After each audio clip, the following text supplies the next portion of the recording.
The world's at a dangerous tipping point. You've got America, leader of the free world, in obvious decline. You've got China, the biggest dictatorship in history, on the rise, wanting to be top dog. And now, at this dangerous moment, the US gets a president who's obviously senile, who's catastrophically weak.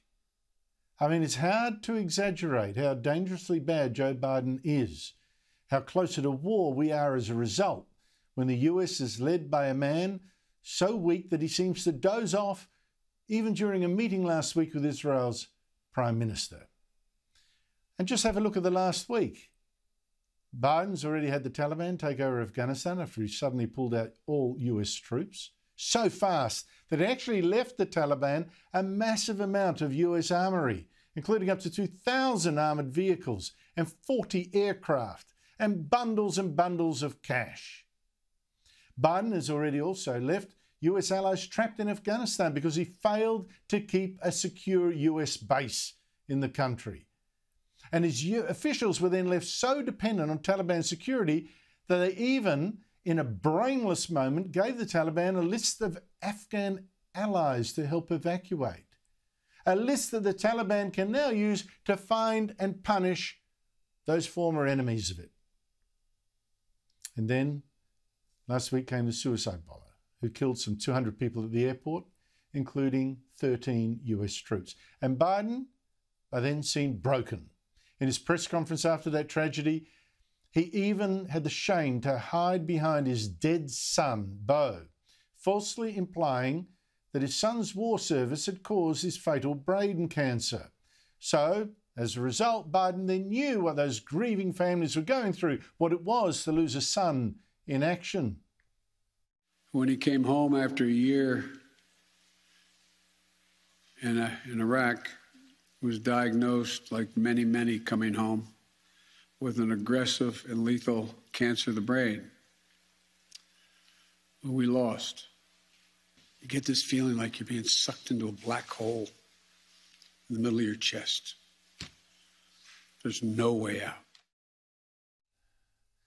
Now, when he finished that self-pitying, meandering, flustering kind of press conference, Joe Biden actually had to be told by his minders what next to say to the journalists there.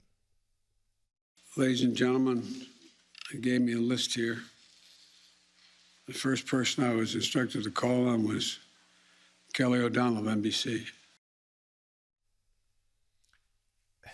Where is this man's mind? Here's the final insult. When the bodies of 11 of the 13 dead servicemen were flown back from Afghanistan to the US, Biden, good, he was there to meet them, but then openly checked his watch among the 13, as if he'd had better places to be. I mean, maybe bed for another nap. Now, I know these are just impressions. Maybe I've got even some things out of context. That's possible. But these images are what the world sees. And what they add up to is this: a picture of someone very weak and clueless. I was joined a short while ago by Brendan O'Neill, editor of the online magazine Spiked, and a very sharp observer of trends in our civilization, most of which I have to say are trending down. I asked Brendan, how serious was it for the West when its most powerful nation is led by a man so clearly past it?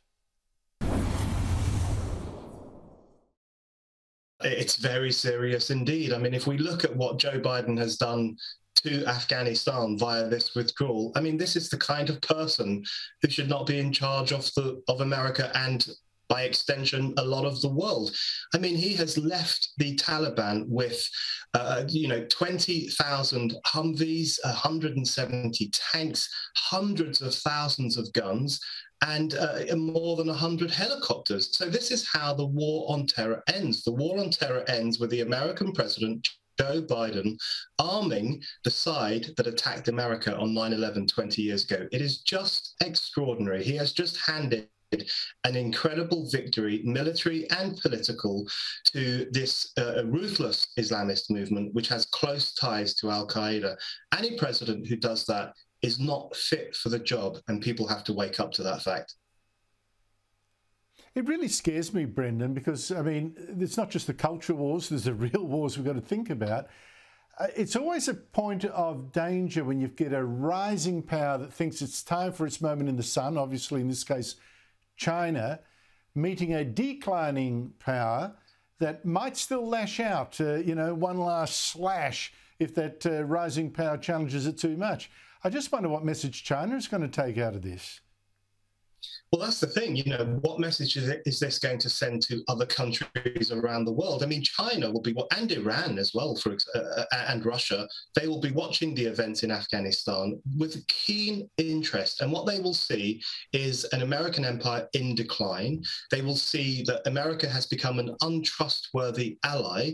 It didn't stand by the Afghan people. It didn't stand by the Afghan forces or the Afghan government that it helped to create. It just walked away from them.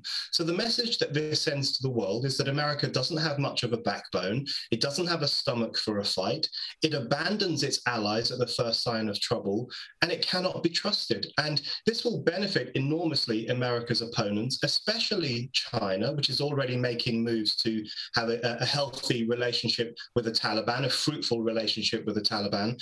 And it will send a message to people around the world who might normally have looked to America for help. Don't bother. America won't stand by you. So this is catastrophic for the United States, and Joe Biden needs to own it. Now, I actually think it's not just a sign of America's diplomatic or military sort of decline, but also cultural decline. I wonder, look, am I seeing too much into this? I mean, looking at symbols, I know, but still, Biden's vice president, the woman who'd step in if he couldn't go on, the woman who said that the evacuation of US nationals from Afghanistan was a top priority, was actually in Vietnam over the weekend, holding talks there with people representing the disabled and the LGBT community.